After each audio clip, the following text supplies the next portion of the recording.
Hello, this is Dave and welcome to Equity Story. I'm with the Wolf and this is just general share advice and not personal advice. Wolfie, I'm going to call you out. I'm going to call you out. No, I'm going to call you out because you came back on October and, we had a look at the charts and all our members can go back to the 14th on the videos. You can have a look on the 14th of the 10th and the 17th where we called this market is turning and it's time to start nibbling at a few stories. Yeah. It's interesting because a lot of those stories that you put out as nibbles, I mean, members did nibble. I've had quite a few emails going, I'm Dave, I've nibbled these and I'm happy. So if it's okay with you, I'd like to call you out and see how those nibbles did, right?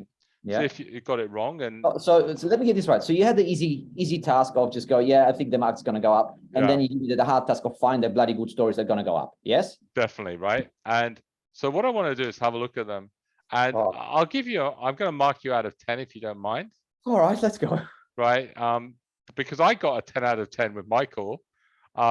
So we're gonna mark you with your stocks, and if you pick the right ones that have done well. Now this call was middle to late October, so I'll have a look now. Wolfie, and my question, what I'd like to ask, what we'll talk about later, well, we'll talk about it now, right? Because we're going to make another call on the markets, and the call is it's a possibility that we do come back a little bit over the next 2 or 3 weeks, right? But I think we're going higher January. So what I would like to say to members of Equity Story, the stories that we're talking about, if you're not in them and you're looking to nibble at good stories, be patient because most probably on the next 3 weeks you might get them a little bit of a better price. Now, people who've done a CTM course will understand how we look at exhaustion patterns, and for us, this is a little bit of an exhaustion pattern which maybe needs to go sideways a little bit, or maybe needs to come back down to trend. But I want to go through these stories and see how you did. Now, the first one. And Dave, before you actually go on, I have to say that when I did those stories, it was fundamentals only. So I just discarded everything that Dave taught me, right? There's no technicals in this at all, right? That's right. So I had to choose stories that I think, okay, if Dave thinks the market's going up, I need to find stories that will go with the market up. Doesn't matter where they are on the chart, because that will, they're good stories. They're probably reported well, and they still got a decent outlook. So I'm trying to find stories that we're going to ride with the upside that we're talking about on the charts. All right, let's go. So we're going to go with the top 10, and they're not really small caps, but they're certainly medium-sized caps. Small mid, right. And then we'll do the large ones. Now, JLG was first on the ladder. And from October they have had a fairly nice little move up, and possibly Wolfie, if the market does go a little bit sideways to down, certainly really, I mean, we are looking at charts at the moment, but I'm trying not to because these are sort of long-term ideas. But I think nibbling anywhere near that $7 is still for me on the cards. So I did the hard work of picking something below trend lines and everything. Now you're just, it's above trend. That's very easy now. Yeah, well, the actual easy time to buy these actually, Wolf, is when they just pop above trend. Yes, I know. But I did the hard work for everyone. You know that, don't you? Now, car again. Yes. Oh, that looks good. And this is one that you bought above trend lines. Yes. And it's gone on with it very, very nicely. Now, for me, to be honest with you, if long term you're a holder, of course you are, sir, right? But certainly short term, it's looking a little bit tired at the moment, and we'll most probably have a little bit of a breather with the markets going down over the next sort of 3 weeks. But well picked, sir. So I've got you 2 out of 2 so far. Seek, which end of October, again, it's slightly higher up. I suppose your theory on this story is still the same. So the long-term investors, that's fine. But if you're a chartist, you'd be taking profits here, right? So I would say that. I'm just gonna. No, that's fine. OCL is actually sort of, to be honest, Wolf, it's been, I think I'll go equal evens with you here, because I think you're more or less where you started liking the story. And this is one that really did struggle to with its technicals and couldn't get going. But again, it's your okay. Can I question? Are you still the same on this story as you were Yeah, before? and I'm glad you asked the question, because they did have an event there with that big red candle that possibly would have changed my way of thinking about it, right? Because they did have a one-off. They had to change their way they look at the accounting, right? Because of the business model that they've changed. So has it changed anything long-term? No, it hasn't. Has it put a dampener on the short term? Yes, it has. Is this might struggle for a little bit? Yes, it might, right? So no, I'm still very keen on the company, but I think from a nibble point of view, you can just wait for those downturns, I think, because you might pick it up back to 13, somewhere around there. And what you're saying, really, Wolfie, this nibble around 14, where you might just, if the market just has a little bit briefer, you might just get a little bit lower. If there was not that event, Dave, I'll be snapping this up, right? But the event just put a little bit of dampener, the short-term dampener on. So I'm not as I have to buy now. Yeah. I can just take it easy and just buy it on real bad days. But importantly, like you said, actually nothing wrong with the company at all. Absolutely nothing wrong. It's just the way they did the accounting. So that's right. Yes, all yes. right. That's changed, and unfortunately, that's just been short-term pain. All right. ALU, which technically was actually looking good when we put it on, and has done very, very well, Wolf. It's having a little bit of resistance. So I think, I can understand short-term traders maybe taking profit here, but the long-term, again, hasn't changed.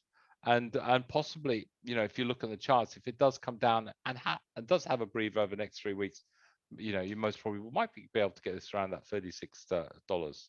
Yeah. So it's another tick for me. Yeah, it's another tick for you. So I'm knocking your ticks down. You've got quite a few. I think that apart from one, you're doing very well here. Thank you. So MAD again. I think it was it's 350. It broke up. It's a good story. It's still looking good. It was technically good at the time, actually, to nibble, and it's gone on with it and looks very, very good, Wolf. I must be honest, and I think if you're in that, you're holding it, and if it does come back down to 325, you'd be looking to nibble. And certainly, if it came back down to $3, that would most probably be another opportunity for a nibble down here. All righty. PWH. Again, Wolf, this one was actually also turning up on the charts, but also went on with it. So really looking pretty good and slightly up, and maybe just needs to sort of go sideways for a while, Wolfie. And again, you most probably are going to be able to buy this one cheaper, maybe somewhere near $10 in the future. But again, good performance. I'll give you another tick on that one. And I think, yeah, again, nibble if it comes a little bit lower. PEXA hasn't really gone on. Again, this one struggled with trend, didn't it? Which was interesting. And bang, down she goes. But again, I suppose from your point of view, for the long term as opportunity, would that not be? Absolutely. So this one definitely be in nibble territory right now, right? Roughly, give me the price where I would have probably recommended it back in late October. Where would you think it would have been? I think about 15. Yeah, about 15. 14. About here. Okay, let's call it 15.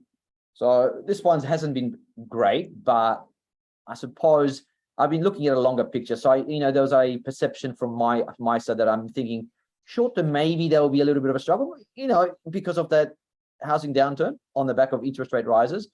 But I normally look at things not over the next 6 to 12 months. I look at things over the next 3 to 5 years. So nibble. All right, thanks. I haven't lost hope at all. I think, in fact, I'm still very strong on PEXA. Thank you, Wolf. Again, ARB. I suppose it's still in that nibble territory for you for those long termers. Again, this one's still struggling to get over trend. I believe it's nothing actually to do with the performance of the business or what it does. It's just the sentiment around the sector at the moment. Yeah, a little bit of sector, a bit of global problems, economies, right? I mean, that's that's the problem with a lot of these globally based companies, you know, with the logistics, with the chain supplies, with inflation, they unfortunately be hit. But anyway, still, I'm pretty happy with where they're going, how they're going. So from my point of view, still a nibble, absolutely. Now, TNE has been a tremendous move up. That's the And standout, isn't it? yeah, and again, it's another one that was above trend, and it's had a good run, and most probably run a little bit too hard for my liking. And I'd be certainly definitely looking a tight stop under 14 on a weekly, or be taking profits on this at the moment if I was a short-term trader, Wolf. Okay. So what I would say is that, you know, it was lucky few who could nibble around sort of that 12.5. I think it'll come back, Wolf. So if people want to nibble on this and they're patient, just be patient. I think there'll be another time in the business cycle we can nibble on technology Agree. at a lower level. So what's my mark then? 8 out of 10? Well, I'll tell you what, Wolf. It's very, very good, champion. It's at least 8 out of 10. But there's something that to learn out of this. Yep. The ones that have done well were the ones that were trending above the trend lines, not the ones that were below the trend lines. I'll tell you also, if you dig deeper into it, and the reason why they were over the trend lines are the ones that are profitable. Yeah, it's interesting, isn't it? So the ones that you picked under trend, right? Yep. Now it doesn't mean that they're not going to be good, right? But the It's just more of a interesting struggle, right? It's been a lot bigger struggle, and you can see, you know, like OCL, you know, that's why SEK, you know, could struggle.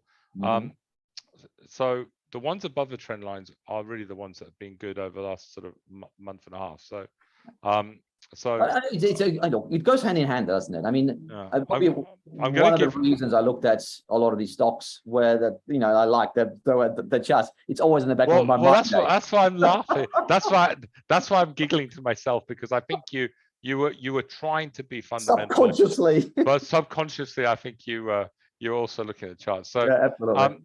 But there's a few here now which were actually not above trend, and they've done on the larger caps. So I think the fundamentals possibly played a bigger part, but we'll have a look, Wolf. Okay, let's go. The next one, the first one was Goodman Group. And again, this was under trend, but it's actually had a really nice bounce up. Now, it is struggling to get over trend. And if you're a short-term trader, okay, I'd be taking a profit. But okay, long term, I should think for you, it's still a nibble, right? Hold nibble, right? Absolutely. Yeah. Okay, but understand, you know, it's going to be struggle. Likewise, Macquarie, which was obviously, I think when you put it in, it was either most probably here. I'll give you the benefit of that 170. I think it's much more interesting for me to nibble this now, because, you know, the chart's looking a little bit better. And so I would argue, you know, I think this market's going higher into June. It's a story that you've always liked. I think this is a nibble now, Wolf. Yep.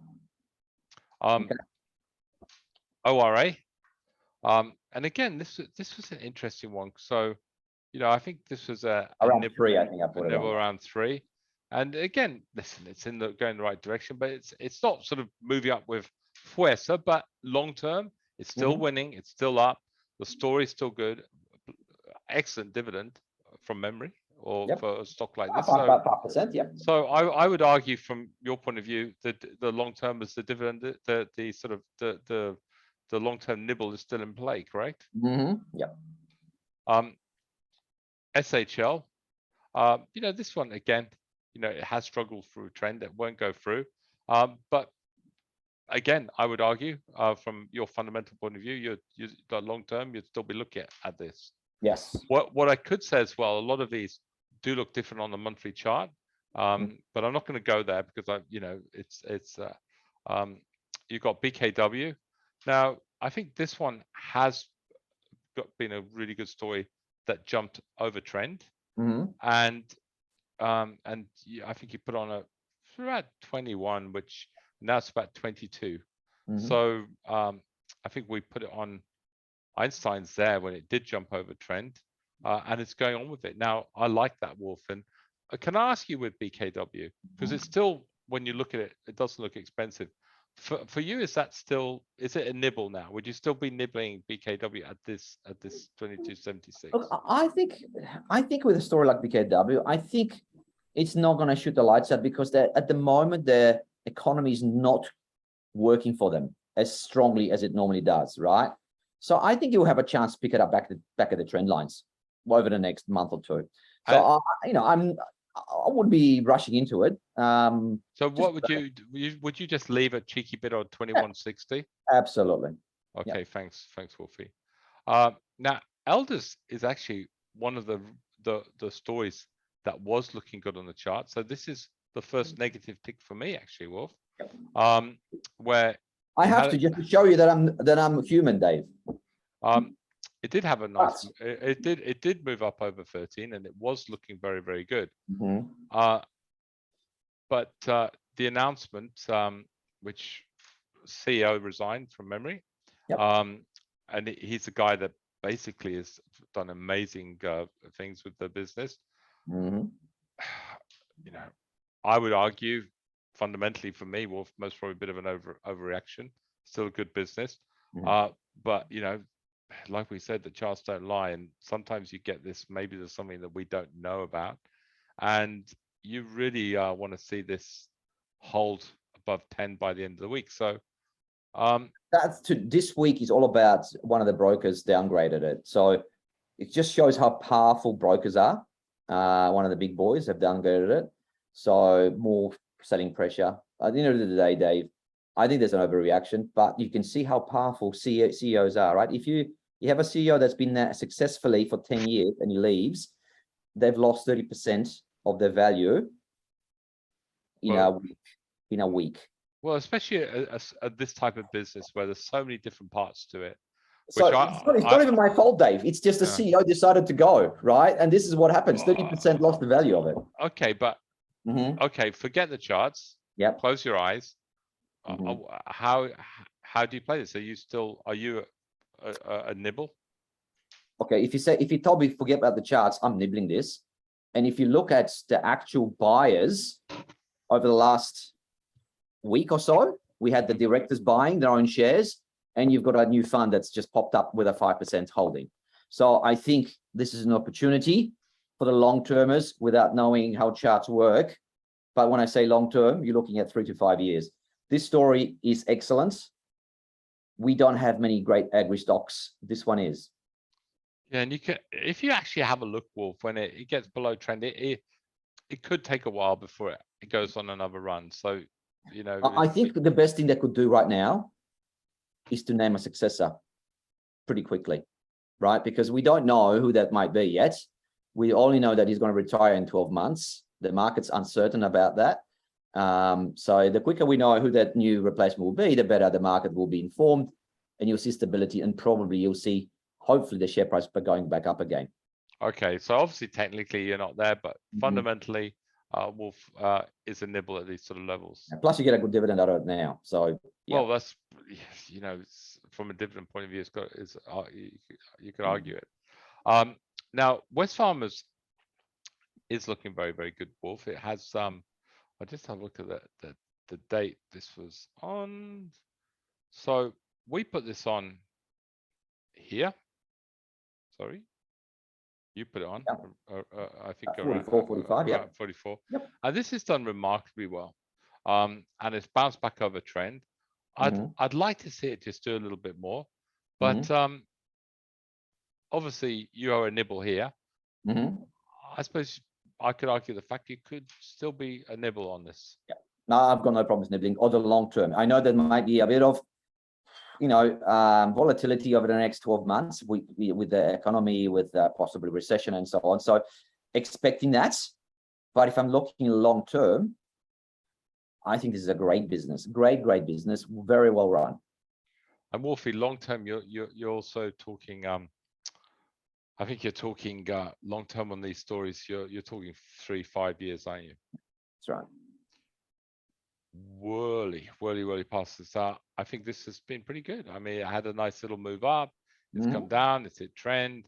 I think come down a little bit, and arguably give you another opportunity for the long termers to get some Wolf. Correct. It doesn't look too bad at all. So I think good story, good pays a nice little dividend and good little chart, and it's still in as a trade. Again, you know, CSL really great, I think, performance from those lows, Wolf, and again a really big tick, a big win. Obviously I liked it even more after that big green candle, but you know what, if this ends the week above that 302, technically I'd be nibbling. I suppose you'd say forget the charts, you'd be nibbling. Would you be, yeah, nibbling, or would you wait till it went a little bit? Look, I'm happy to nibble. I'll be looking 302, 288. Long term doesn't really matter that much. Especially, you know, when I look at and it's not like a BKW where the economies are going to work against it. This is in healthcare. Healthcare is always going to be popular. So for me, yeah, I'm nibbling at 302. Metcash, likewise, Wolf. I think this Another was winner. Yeah, and I remember at the time you were saying, Dave, you know, this is cheaper than Coles, it's cheaper than Woolworths, it's paying a much better dividend, and it's better growth. Better growth, and it came out with a great announcement. Now, I would argue, you know, your charts, you like it here, you liked it here, but I'd still be looking to buy this. Absolutely. I mean, still, you know, better than the other two. And even more attractive now after its results yesterday, Dave. I mean, that results yesterday just gives me more impetus to go, God, I want some of these still. Yeah, so definitely a nibble. And Aristocrat, which, you know, started working its way up and then sort of come back down. Not quite a winner on this one, but long term, I suppose you're excited. I am. And, you know, the result, this is the results why it's sort of pushed back a bit, because they didn't give any guidance, right? I mean, if you do that at your own peril in this market, but there's a little bit of nervousness going around. So understandably, it's pulled back a bit. But I'd say worst case scenario, probably will trade within that range day between $33 and $38 for some time for the moment. But then long term, nibble on the lows. On the weakness. All right, Wolf, listen, thank you very much for that, Wolf. And I think all in all, very, very good performance from a number of those stories, Wolf. Excellent. Yes. And again, they're long-term stories. So the funny thing is nothing's changed for this. So I haven't chucked anything out. I'm very happy with all those 2021 stocks, right? So it's all good for me. And yeah, most of them are nibbles. Some of them maybe take some profits, like you said, Dave, in the smaller side. So yeah, I'm pretty happy with the start. I mean, it's only been 1.5 months, but not bad. Yeah, and so again, 1.5 months ago, we were believing, me and Wolfie, that the markets were going to have a run, and it was time to start nibbling. What I do think, what me and Wolfie are saying, that the markets just might come back a little bit over you know, next 2 or 3 weeks, but I think we're going high into January. So, you know, even if we come back a little bit, I think some of these stories, you know, just going to give more and more opportunities to nibble for those long-termers. You know, Wolf, we don't do much for the long-term investors on here. We're very more short-term focused, aren't we? This is for the long-term traders, those people who've got, a lot of our members have those sort of portfolios where they just have their day trade nibbles, and they have those longer-term nibbles. So, and those longer-term investments. So this is for the longer-termers, and this is for my people. Your old people before you turn into short-term chartists. Exactly. All right. On that Three more things before you go, Dave. Please, I just need to mention that we got the ATA tonight, so please join us for that. Is it all three of us or just the two of us? No, it's all three of us. It's so we've got Ask the Analyst tonight. To log on to Ask the Analyst, you'd literally just go onto the website, onto the Ask the Analyst section, and you just click and you go straight in. So I think they've changed the way that they did that. Rather than obviously sending out emails, you just literally go onto your website, click Ask the Analyst, and importantly, do it. Because if there's any questions, that's what we're here to answer. Okay. Exactly. We give a lot of ideas out there, stolen from others. But anyway, it's ideas, and nonetheless. The second thing I want to talk about, Dave, is RBA today. We've got the rates released in the afternoon, so watch for that. We could obviously have a big bearing on our markets today and for Well, the rest of the week. They're pretty. You're pretty. 90% are pretty confident. 0.25. 0.25, yeah, I think so. Yeah. So, but you never know. There's a surprise to the upside or the downside. Well, I don't think it's downside, but upside. I don't think they'll do it over Christmas. No, you wouldn't think so. And the last thing, Dave, and this is why I always get nervous about the contractors, right? So I'm not sure if anyone remembers Clough. I do, back from the Perth days where I used to be working there. So Clough is a contractor engineer, and they struggled back in the days. I think we almost fell over. Bought out by South Africans. Now they were working on some projects here in Australia under the tutelage of the South Africans, but unfortunately they've gone under again because of a couple of contracts that went, that blew up really for them. So for me, this is what the contracting game is like. It's very nervous for me. So whenever you trade these things, treat them as very high risk, right? Because you never know what's around the corner. And Wolfie, what killed them? Some big projects overruns? Yep. Yeah, a couple of projects. One was to do with costs, and the other one was securing actual personnel and getting the right I think equipment in, and they couldn't do it. So everything was just conspired against them. And unfortunately, the other thing is they had a big debt, I think, on the books, which also meant that they had to fall over. Pretty awful. Okay. On that note, Wolfie, thank you very much. Have a wonderful day, and we'll see you later, Wolf. Yep. See you tonight, guys. See you tonight, everyone. Bye-bye. Bye.